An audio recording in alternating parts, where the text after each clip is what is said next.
नमस्कार, मी ॲस्ट्रो स्मिता गिरी. आज आपण पाहणार आहोत की आपल्या घराचं मुख्यद्वार हे कसं असायला पाहिजे किंवा कसं असू नये, त्याच्यामध्ये कोणत्या कोणत्या अडचणी असू नयेत हे पाहणार आहोत. मुख्यद्वार म्हणजे आपला जसा चेहरा आहे त्या चेहऱ्याचं प्रथम आकर्षण हे आपलं कपाळ असतं. पहा, चेहऱ्यावरचं सगळ्यात पहिल्यांदा लक्ष हे आपल्या कपाळाकडे जातं. तसंच आपल्या घराचं मुख्यद्वार हे म्हणजे आपलं कपाळ असतं. पहा की जिकडे बघितल्यानंतर लगेच मन आकर्षित होतं आणि लक्षात राहतं. तर आपला मेन दरवाजा किंवा मुख्य दरवाजा हा घरातल्या इतर दरवाजांपेक्षा मोठा असावा. तो आयताकृती असावा, म्हणजे लांबी जास्त आणि रुंदी कमी. आणि तो नेहमीच आयताकृती असावा. षष्टकोनी, अष्टकोनी, गोल, चौकोनी, अर्धगोल असा कशाही प्रकारचा असू नये. आयताकृतीच मेन दरवाजा असावा की ज्याच्यामधून अपॉर्च्युनिटीज, निरनिराळ्या संधी आपल्याला मिळतात.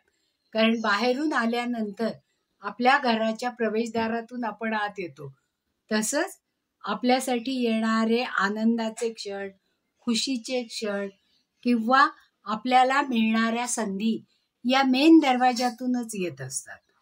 किंवा आपल्याकडे येणारी लक्ष्मी ही नेहमी मुख्य दरवाजातून येते. त्यामुळे मुख्य दरवाजा कसा असावा याला खूप महत्त्व आहे आणि त्याकरता आपण हा विचार करतोय की मुख्य दरवाजा जसा आयताकृती असायला पाहिजे तसा तो चौकोन पूर्ण झालेला असावा.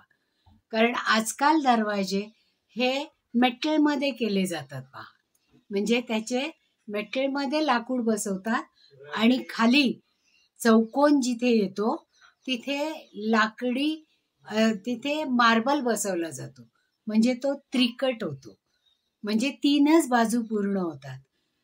चौकोन पूर्ण होण्यासाठी लाकडाची 4ही बाजूनी पट्टी असावी, म्हणजेच घराला उंबरा असणं हे सगळ्यात महत्वाचं आहे. तेव्हाच घराची चौकट ही पूर्ण होते. आणि या चौकटीतून जेव्हा लांबी जास्त आणि रुंदी कमी, म्हणजे रुंदीच्या दुप्पट किंवा 2.5 पट ही मुख्य दरवाजाची उंची असावी, ज्याच्यामधून इझिली 6 फुटापेक्षा जास्त माणूस सुद्धा आला पाहिजे. म्हणजे इतकी उंच हे मुख्य दरवाजा असायला पाहिजे. घरातले आतले दरवाजे छोटे असले तर चालतात, पण मुख्य दरवाजा हा मात्र मोठाच असायला पाहिजे. तो 2 भागांमध्ये आत उघडणारा पाहिजे की ज्याच्यामुळे दोन पार्ट असतील दरवाज्याचे, फक्त एकच पार्ट असणार नाही.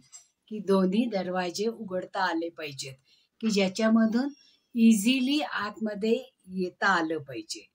त्याचप्रकारे या दरवाज्यातून येणाऱ्या संधी, हा दरवाजा अतिशय स्वच्छ आणि पॉझिटिव्ह एनर्जी देणारा, म्हणजेच त्या घराच्या चौकटीवर किंवा त्या दरवाजावर ओम, स्वस्तिक अशासारखी शुभचिन्ह असायला पाहिजे.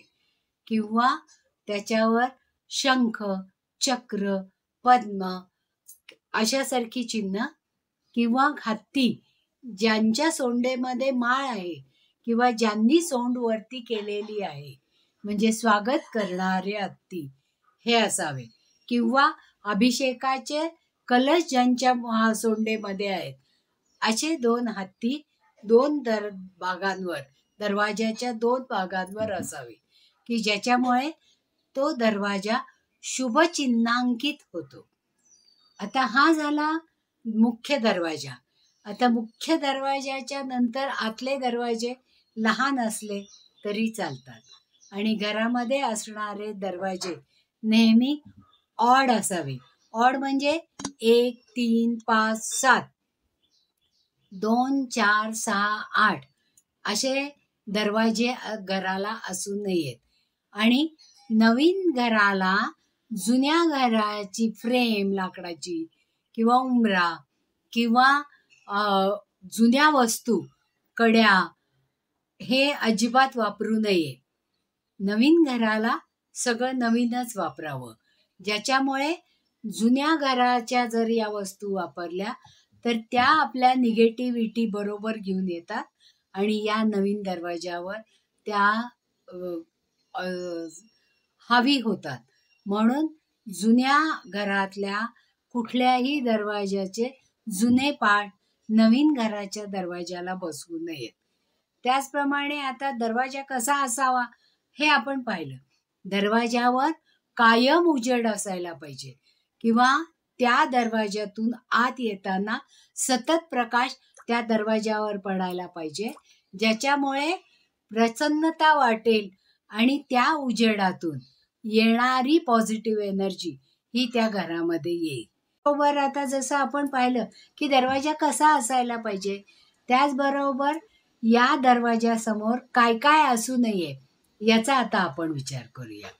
म्हणजे मुख्य दरवाजा हा घरामध्ये प्रवेश करण्याचा मोठा दरवाजा असतो. मग अशा दरवाजाच्या समोर मोठा झाड की ज्याचा वेध होतो, त्या दरवाजावर वेध होतो म्हणजे अडचण निर्माण करतात. म्हणजे जर असं मोठं झाड मेन दरवाजासमोर असेल तर घरामध्ये येणाऱ्या अपॉर्च्युनिटीज या बंद होतात किंवा तिथेच थांबतात. म्हणून कुठल्याही घराच्या मुख्य दरवाजाच्या समोर मोठं झाड असू नये. त्याचबरोबर त्या घराच्या दरवाजासमोर चिखल असू नये किंवा खड्डाही असू नये की ज्याच्यामुळे त्यात पाणी साठेल आणि चिखल होईल. ज्या घराच्या समोर असा चिखल किंवा खड्डा असतो त्या घरातल्या लोकांना दुःख आणि दारिद्र्य सहन करावं लागतं. अनेक संकट त्यांच्यावर येतात आणि सतत अश्रू ढाळावे लागतात. म्हणून दरवाजाच्या समोर खड्डा, चिखल असू नये. त्याचबरोबर इलेक्ट्रिकचा मोठा पोल अगदी दरवाजाच्या समोर असू नये. त्याचप्रमाणे लिफ्टचा दरवाजा हा अगदी दरवाजाच्या समोर उघडणारा असू नये की ज्याच्यामुळे त्या लिफ्टचा वेध त्या मुख्य दरवाजावर येतो. त्याचप्रमाणे कुठल्याही मंदिराची, कारण आता पुण्यामध्ये पहा जुने वाडे आहेत, तिथे मंदिरं असतात, त्या मंदिराची सावली या मुख्य दरवाजावर पडू नये किंवा त्या घरावरही पडू नये की ज्याच्यामुळे निगेटिव्हिटी निर्माण होते. त्याचप्रमाणे मुख्य दरवाजा उघडल्यानंतर समोर देऊळ जर असेल तर त्या देवळातल्या देवाची दृष्टी त्या दरवाजावर पडू नये की ज्याच्यामुळे ती दृष्टी सकाळी उठल्याबरोबर आपल्याला जरी प्रसन्न वाटत असले तरी त्या दृष्टीचं तेज त्या घराला सहन होत नाही. म्हणून दरवाजाच्या समोर असणाऱ्या देवळातून देव दिसू नयेत. त्याचप्रमाणे हाय टेन्शनची वायर जर अशा मुख्य दरवाजासमोरून गेली असेल तर त्यातल्या विद्युत लहरी या आपल्या घरामध्ये प्रवेश करतात आणि त्या घरामध्ये आजारपण निर्माण करतात. तर अशासारखे वेध हे असू नयेत किंवा मेन रस्ता त्या दरवाजावर येऊन संपू नयेत. म्हणजे हा रस्त्याचा वेध झाला. किंवा आपल्या घराच्या समोर जी बिल्डिंग आहे त्या बिल्डिंगचा कुठलाही कोपरा आपल्या मेन दरवाजाच्या समोर येऊन आदळू नये की ज्याच्यामुळे तो वेध निर्माण होतो आणि त्याचा त्रास होतो. ज्या वेळेस घरामध्ये या दरवाजाच्या समोर मोठा पिलर असेल तर तोही वेधच असतो आणि मग अशा वेळेस घरात येणाऱ्या अपॉर्च्युनिटीज, चांगल्या अपॉर्च्युनिटीज या येत नाही आणि निगेटिव्हिटी अशा दरवाजातून आतमध्ये येते. मग अशा दरवाजांवर उपाय करायला आपल्याला पाहिजे. मग त्यावेळेस त्या दरवाजांच्या समोर एकतर मोठा वृक्ष असू नये, त्याची जागा बदलायची किंवा मेन दरवाजाची जागा बदलायची. हे जर शक्य नसेल तर दरवाजाच्या बाहेर, मेन दरवाजाच्या बाहेर, कारण मोठा वृक्ष हा काढावाच लागतो, पण जर बाकीचा लिफ्टचा वेध असेल, समोरच्या घराचा वेध असेल किंवा पोल असेल किंवा बीम असेल, तर अशा वेळेस आपल्या घराच्या मुख्य दरवाजाच्या बाहेरच्या बाजूला मोठ्या 2 कुंड्या ठेवायच्या आणि त्याच्यामध्ये ही सतत हिरवीगार राहणारी झाडं ही लावायची.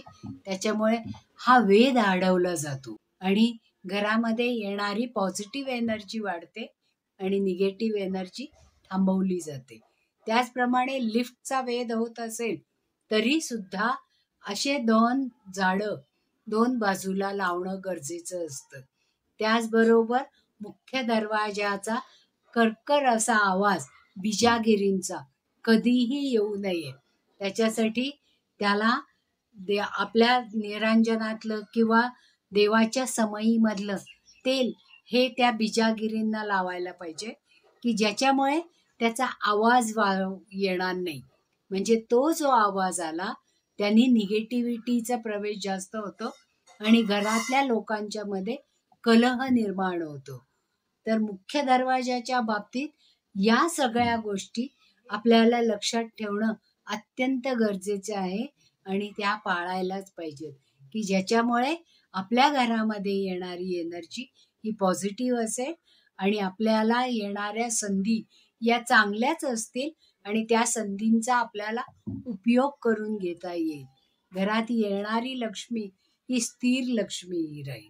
म्हणून मुख्य दरवाजा हा स्वच्छ, नीटनेटका, भरपूर प्रकाश असणारा आणि त्यावर जर सुगंधित फुलांच्या माळा लावल्या तर त्याच्यामुळे सतत सुगंध पसरल्यामुळे लक्ष्मी आणि पॉझिटिव्हिटी ही आकर्षित केली जाते. म्हणूनच आपल्या घरामध्ये नेहमी दरवाज्यांवर, मेन दरवाज्यांवर मंगल तोरणं लावतात पहा आणि सणासुदीला तिथे हार घालतात सुगंधी, की ज्याच्यामुळे त्याचा वास हा घरामध्ये येईल आणि त्याचबरोबर लक्ष्मीचं आगमनही त्या सुगंध आणि प्रकाशाबरोबर होईल आणि ती आपल्या घरामध्ये स्थिर राहील.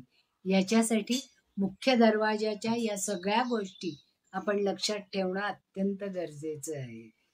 तुम्हाला जर काही शंका असतील तर जरूर तुम्ही विचारा. तुमच्या शंकांचं निरसन केलं जाईल. आवडलं असेल तर लाईक करा, सबस्क्राईबही करा आणि तुमच्या मित्रमैत्रिणींपर्यंत ही माहिती पोचवायची असेल तर शेअरही करा. पुन्हा आपण पुढच्या व्हिडिओमध्ये आणखीन एखादा नवीन विषय घेऊन येऊ आणि त्याच्यावर चर्चा करू. धन्यवाद.